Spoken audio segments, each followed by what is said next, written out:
if y'all think y'all have seen the best we could do, baby, you're not ready for today. I feel honored because I have the great, the phenomenal, the one of a kind Tobi Gadison in the building. Yo, what do you say to an intro like that? Yo, okay, y'all. Let me stop fangirling. I'm fangirling a little bit because when I did my TED Talk last year, remember y'all, Rachel was on here. Mm-hmm. When I did my TED Talk last year, Tobi was Rachel and I's performance coach, our speaking coach. And when I first was introduced to Tobi, I knew this is somebody I wanted to know forever. That's right. Forever. That's right. Because when you Google Tobi, you'll see he's an actor, he's a leader, he's a creative director, he's a coach, he's an educator. But most of all, this man is a vessel. He is a vessel of hope, of truth. And I promise you, whatever you're doing, stop doing it. Because today's episode is going to change your life. So y'all give it up. Give it up for my boy, Tobi. Tobi, that's too silly. I'm doing as good as you look. Hey, now I'll take that. Clock it. That's funny. Thank you so much for being here. How are you? Good. Thank you for having me. I feel fantastic. When you called me, I was like, absolutely, I'm there. That's a no-brainer. So when we got chosen to do our TED Talks, we had our initial conversation with the TEDx team. Mm-hmm. And when we went, they showed us like a group of coaches, and all the coaches were great. But there is something that Tobi said that made me want to know more about him and why he did the work that he did. And something he said is that purpose has a sound. And when he said that, I feel like everybody kind of stopped in their tracks. Like, okay, we were selected to give a TED Talk, but this is not about TED. This is not about what you believe it to be, or you just giving this big speech. No, this is about your purpose and making sure that the right sound is released. So tell us a little bit more like about you, about your career, and what made you really want to align with the TED team. I think if I could do that question backwards, it just fell in my lap, really. It just happened. It was like one of those things where, I was just in the right place at the right time, and it just seemed like the natural progression, because the classes that I have at Modex, we do a lot of good work there. And then Tasha, who owned it, was like, yo, we're doing TED Talks there. So she was like, would you mind coaching or what have you? And I was like, absolutely. I would not mind. I absolutely want to do it. And I just leaned all the way into it. Now, as far as who I am, that's I don't want to sound all corny or what have you, but I know, but then I don't know. It's like, does a fish know they're a fish? Ooh. You know what I mean? Talk heavy. I just do what I know how to do. I just do what I know how to do. I guess I would identify myself first and foremost.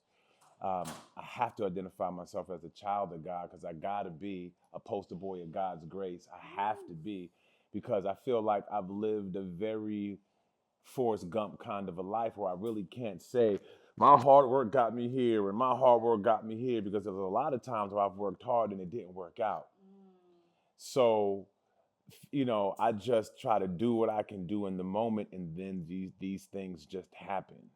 Yeah. You know what I mean? Like if I try to steer my ship a certain kind of way, sometimes it doesn't really go that way, or just amazing things happen along the way. Yeah. And here we are meeting you TED Talk, because if you would have told me, I would have known somebody like you who's so dynamic. Y'all have seen her TED Talk. And if you get to know her, I call her the first lady, the lady of firsts, because there's so many things in her life that she was the first in, life-changing things. And, I'm honored to know you. And if I would have thought I would have done TED Talks, or anything that I've done, I've just really just tried to naturally do what came to me. Yeah, no, absolutely. And that is so evident because what I see online and what I see on person is it's spot on because every single thing you do with integrity and with excellence. And like, Yeah. this is a part of my purpose. So I'm going to do it to the utmost. I'm going to do it at a 10.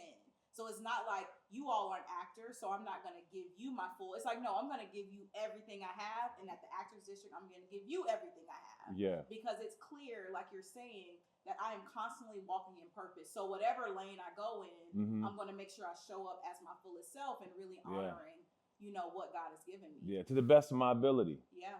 Because, we're not perfect. And there are a lot of times I'm like, that's why I love the title of your podcast, Nothing Pretty, which is like, because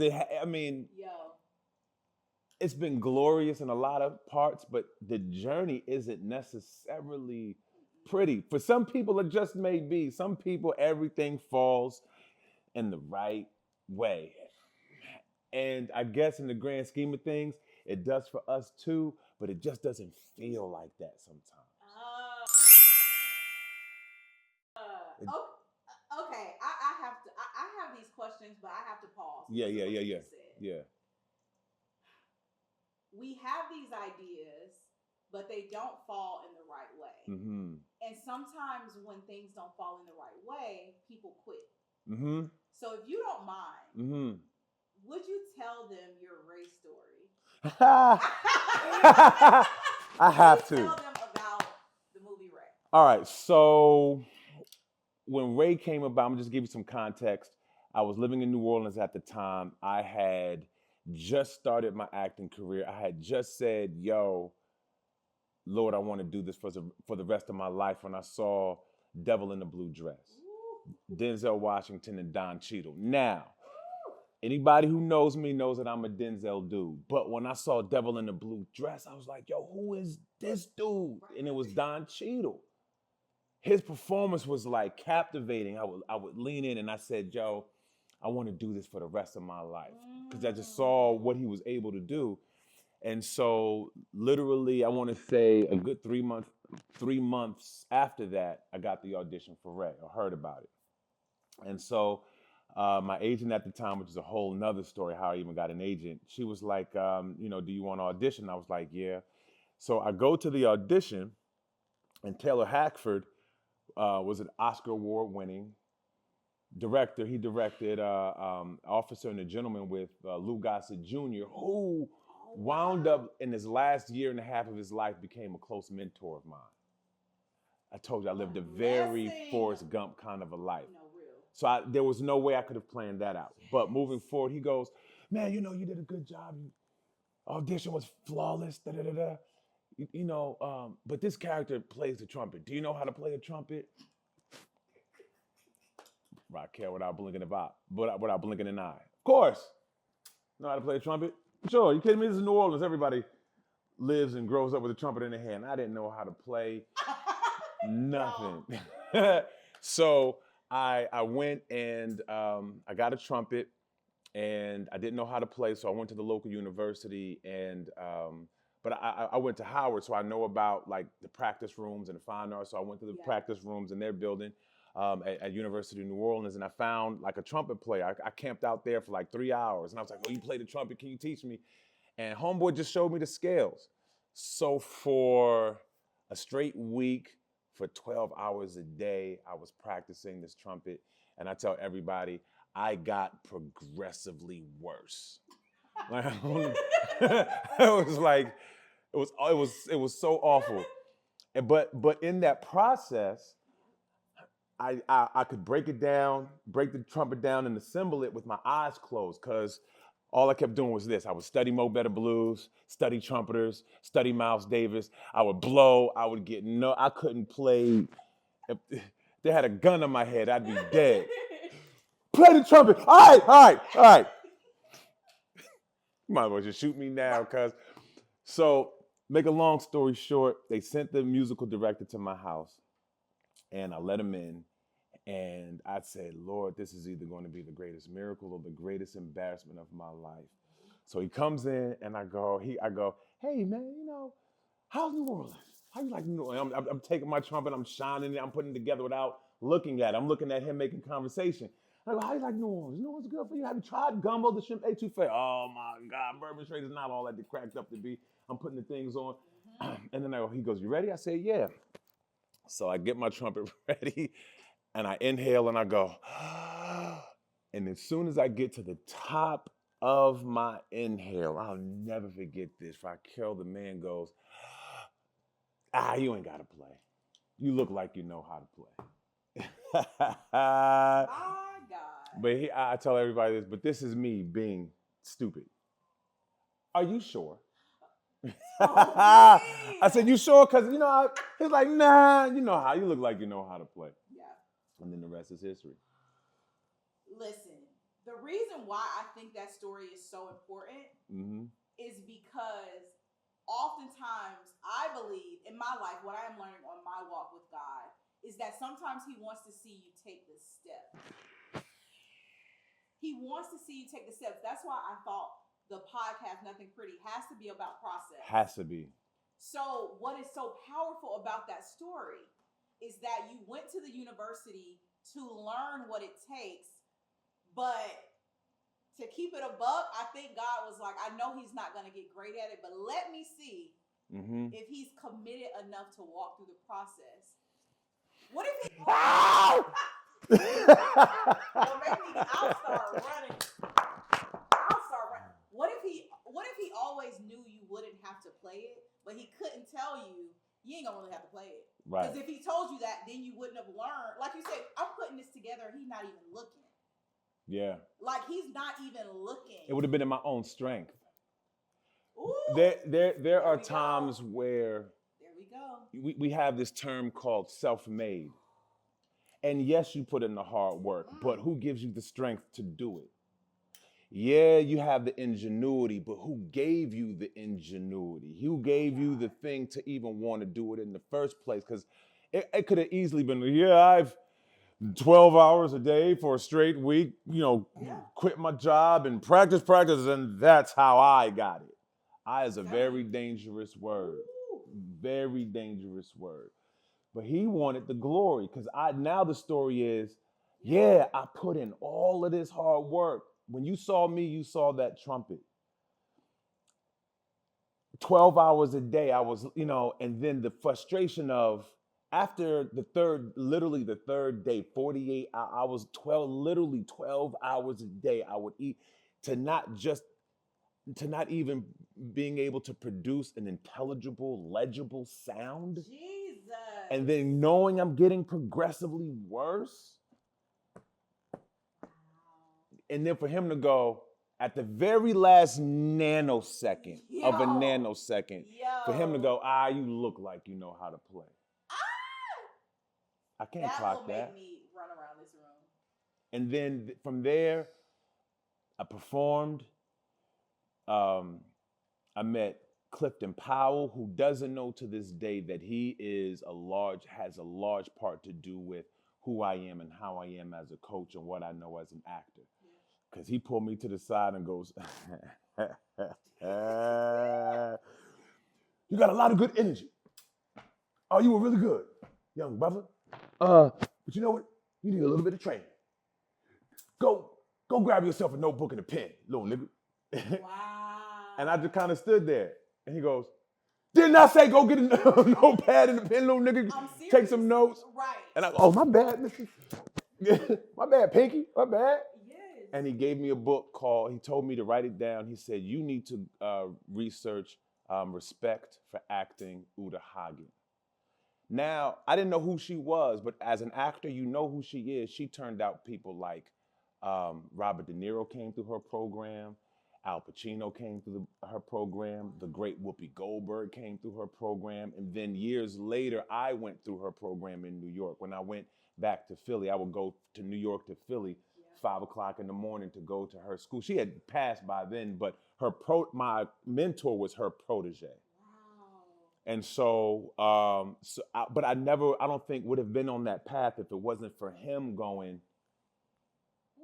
and giving me game. So him doing that to me, I feel obligated to pass that on to other people.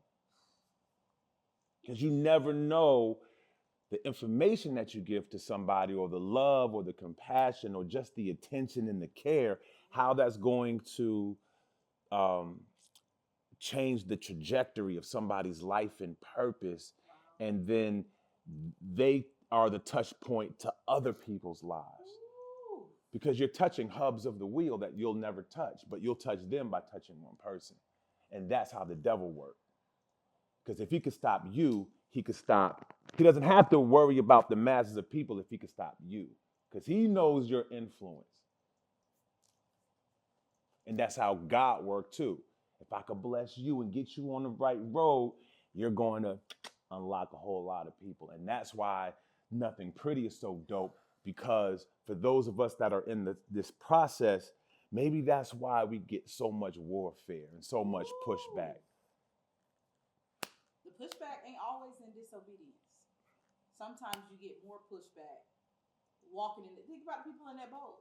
Mm-hmm. They were doing what they were supposed to do. The disciples in that boat, they were doing what they were supposed to do. They were walking in obedience, and still, do you not care if we drown? You gonna let us drown? Word. You sleep. But they were walking in obedience, but still facing storms. And I do like to, yo. That's to me what is so important about process, is that I want people to understand. Tobi didn't came and wrecked the whole podcast, y'all. I have all these questions. I gotta let you ask him. He's wrecked me. I am wrecked. I feel like I went to church yesterday or right now. Like, I truly feel. You see what I'm saying?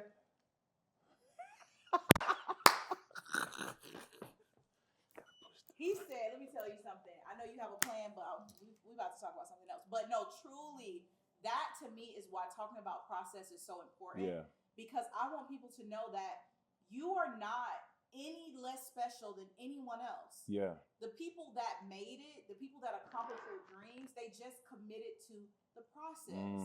And the process is ugly. Mm-hmm. It's uncomfortable. Mm-hmm. It pulls you out of your comfort zone. But if you can commit to the process when it's ugly, when you're unsure, like you're saying, it might not lead to your expected end. But if God has his hand on it, it's going to be better than anything you ever imagined.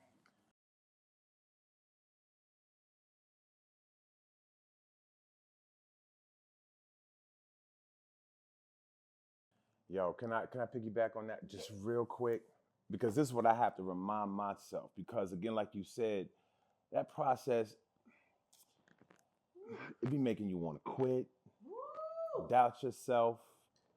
You don't want to get up in the morning. You frustrated.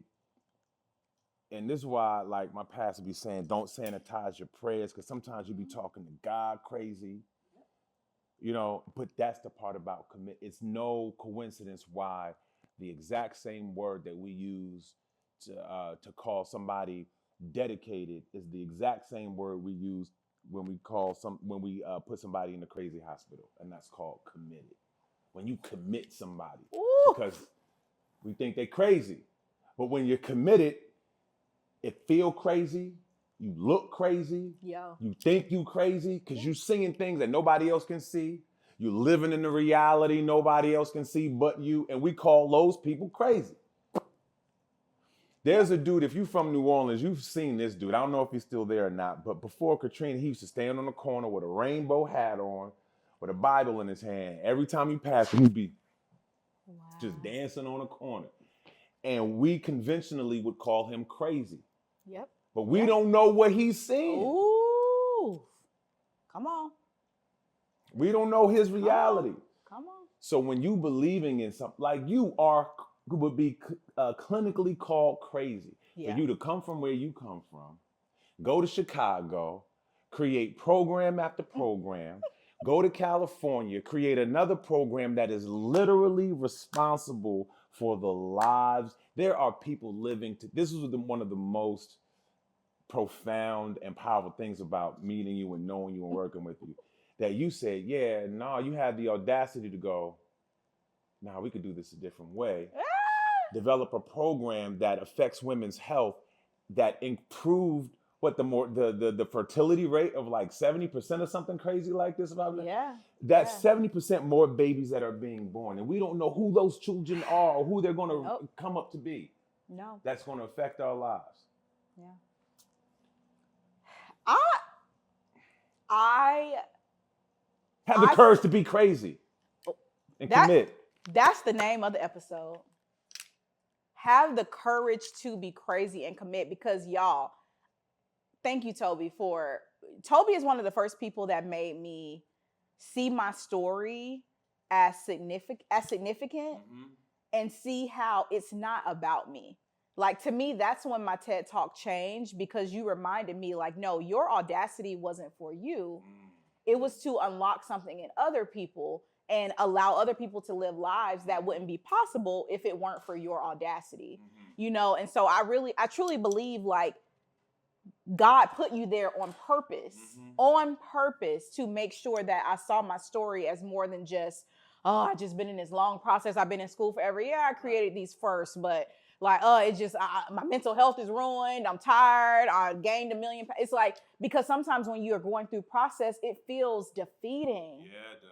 It feels never ending. It feels like, why did I do all this stuff? And you were the first person to put language to, no, you had to do that thing. Maybe God didn't intend for you to do it for 20 years, but he needed you to start it. So that now somebody else can continue it and bring more lives into the world and more possibilities. So it's just, it's so powerful when we understand how our story works together. And that's something I wanted to ask you, is because to me, knowing you now, I truly feel like your life, it feels bigger than talent. Like, to me, you feel like a vessel. And I want to know from you, when did you first realize your life was asking something bigger of you than performance alone? Oh, what a good question. Whoa,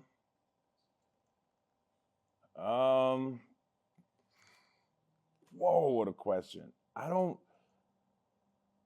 want to say watching my father, because he you know, he was a theater actor too, like back in the 70s, but the work he did dedicating his life to the juvenile justice system in DC. And, you know, he would work with adjudicated youth and making sure that they didn't go to prison. So he would develop programs so that instead of going to jail, they would go through his programs. Yeah. So I think it was really just ingrained in me from the jump, like always thinking about the community, thinking about your people, like what you do is cool for you, but my sister and I were raised to think about the community. You know what I mean? Like, you know, first and foremost, us as Black folk, because that's how we grew up, and then the larger human community as a whole. Because, and then, you know, I grew up in the era where Chuck D was like the first preacher I ever heard. And he said, every brother ain't a brother because a black hand squeezed on Malcolm X the man, the shooting of Huey Newton from a hand of a nig to pull the trig. And when I heard that, I was like, yo. And then my mom used to always tell us, just because they're your color don't mean they're your kind. So that expanded my mind to the human community. Because truly, if the devil wanted to deceive you, he's going to look like you, come talking like you, because the rule of deception is, I got to deceive you. So what's the best way? To drop your guard, familiarity. And that's why familiarity breeds contempt. It's real. Hey, yo. I no longer want to do this podcast alone. If you're not here, I don't want to do it. Because what? I remember hearing our pastor say something one time about, like, the enemy is not going to come around looking like something you don't want. He said, so if you like him tall, that's how it's coming. He's not coming with a pitchfork. No, he's going, hi, how are you? Oh, you looking, smell wonderful.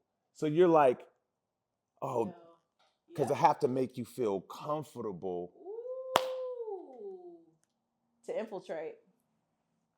Oh, that is, To me, that is so heavy. Like, that is talking heavy, because sometimes we almost don't want to do things that are uncomfortable, but don't realize how the things that are too comfortable might not be for our best interest. Yo, let me ask you a question. Woo! Flip it on me. Flip it on me. Do you think that Kobe Bryant, Michael Jordan, or any top performer athlete in their field, right, or sports field, do you think they question, or do you think they expect when they step out on that field of court to get double teamed? Oh, definitely expect. Definitely expect. So why do we expect anything different? When we step out in that world, why do we question like it feels like we being double teamed in life? Because we are a threat. And if we are allowed to score, we're going to win the game and they're going to lose. So, of course, they're going to double press you, hand check you, double team, triple team. So you got to learn how to dish the ball and delegate. Toby. I don't have time. Thank y'all for coming out. Yo. Real talk. And I'm talking to me in this moment. Because I've been having a very challenging 8 months, and I'm reminding myself, oh, thank you for the struggle. Thank you for what's always like the certain issues that always pop up. Thank you for that. Yeah. Thank you for, okay, all right.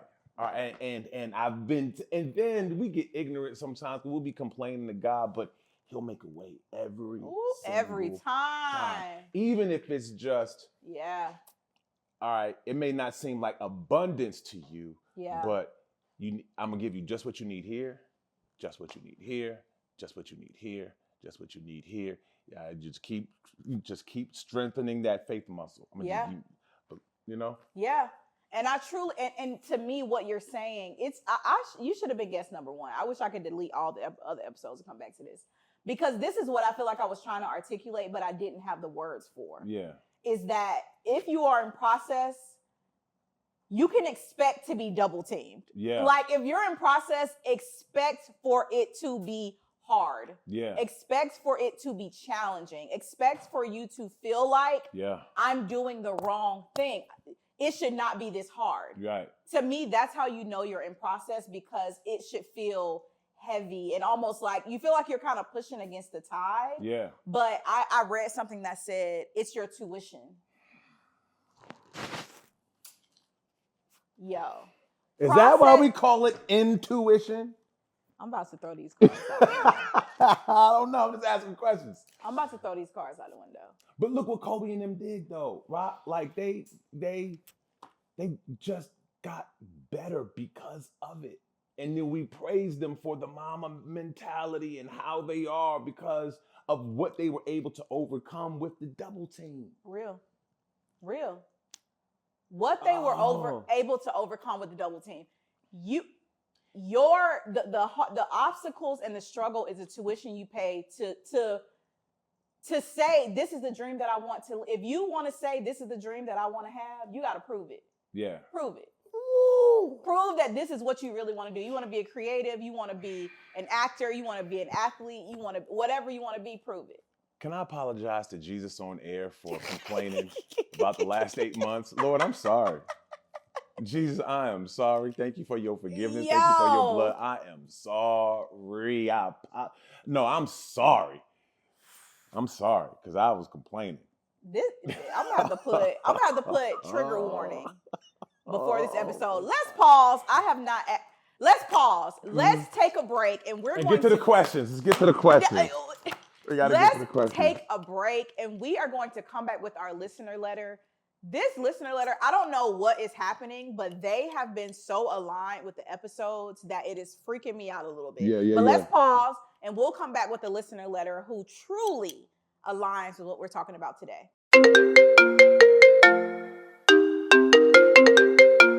We are back with our listener letter, y'all, and I am wrecked. I feel so exposed.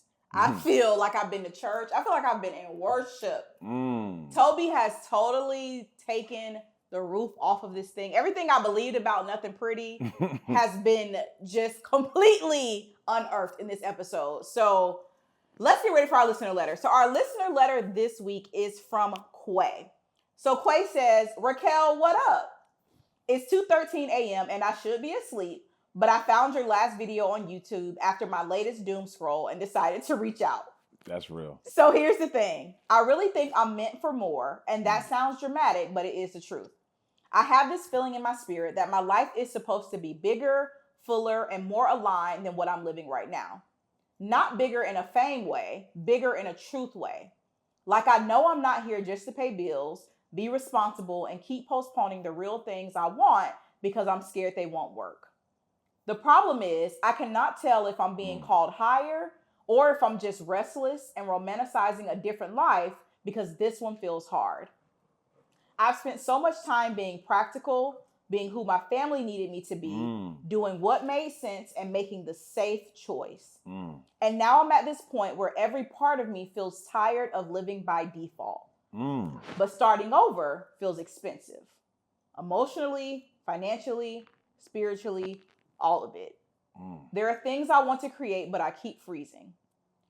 How do you know it is time to stop waiting and actually create the life you keep dreaming about? And how do you find the courage to trust yourself when fear has been running the group chat in your head for years? Sincerely, Quay. Shout out to Quay. Shout out to Quay. Quay, I'm handing it over to you, Big Toe. What does he need to do? I'm going to keep it short. I think the very fact that he feels that way is a signal that he's purpose for greater. Because if he wasn't having that conflict in himself, then, you know what I mean? So there's always a duality in us that's fighting. So because he has that passion, it's conflicting with his programming.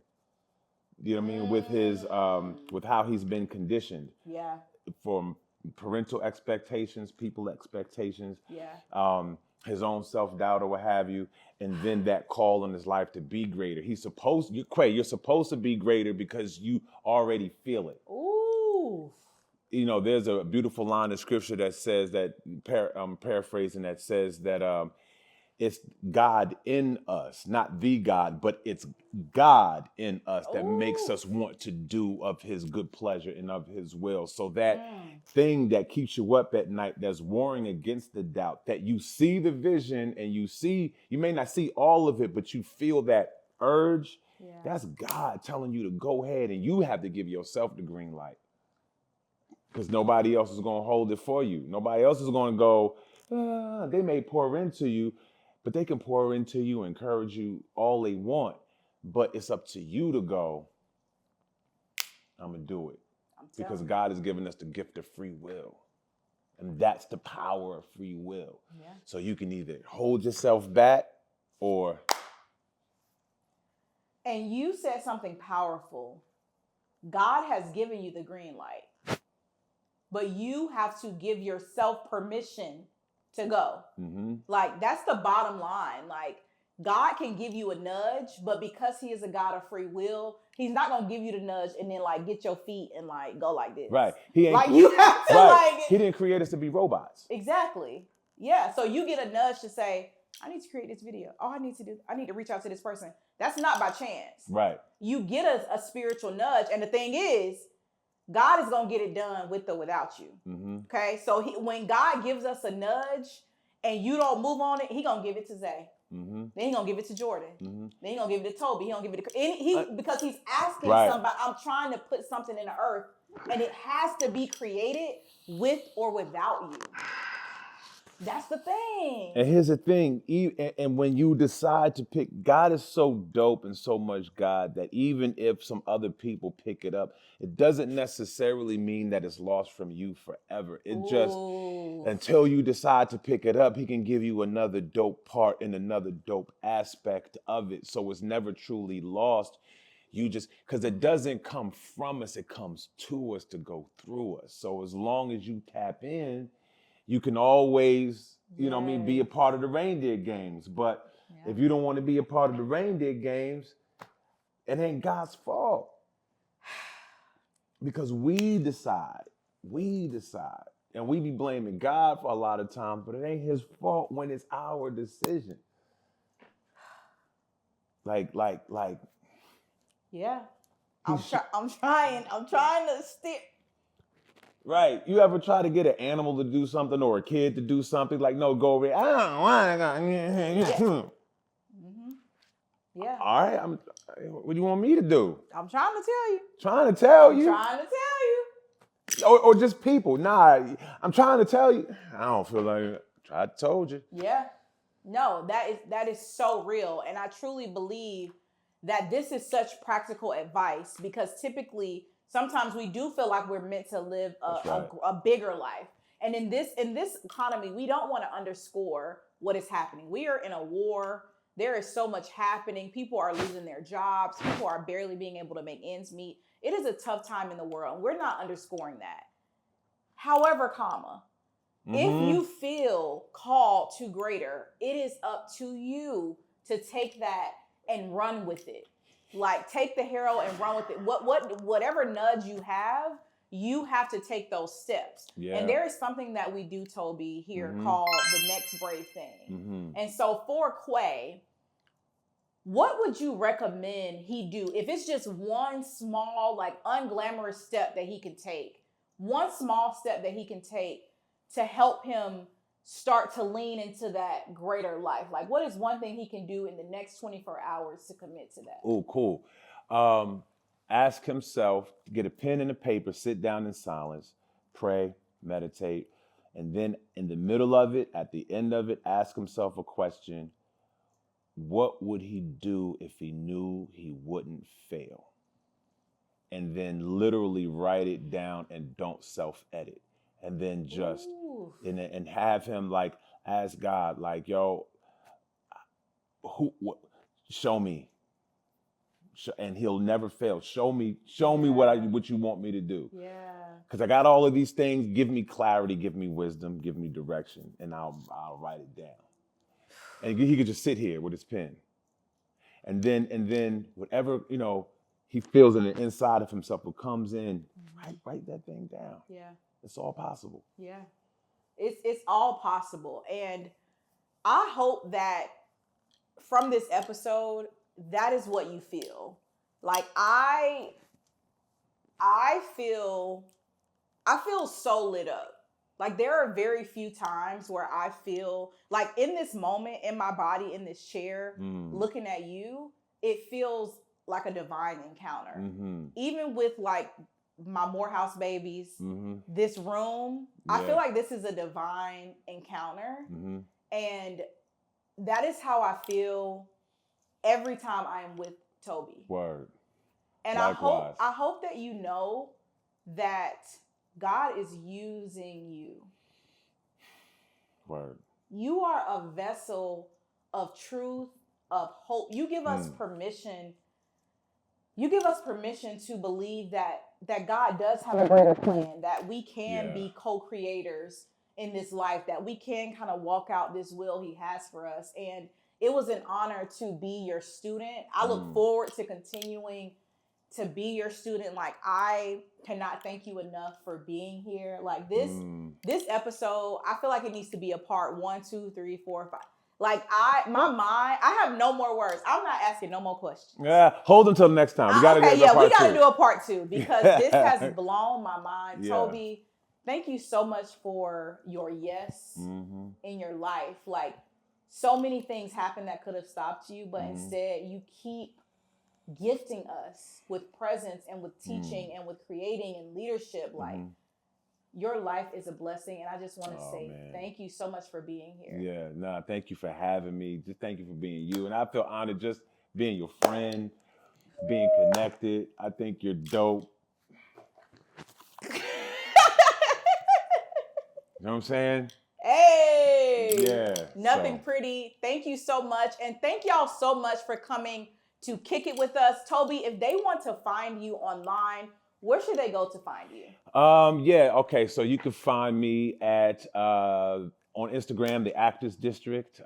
TikTok, only got like 8 videos on there, but that's cool. And you can find us online, theactorsdistrictonline.com. And I'm like heaven, man. I ain't hard to find, so get at me.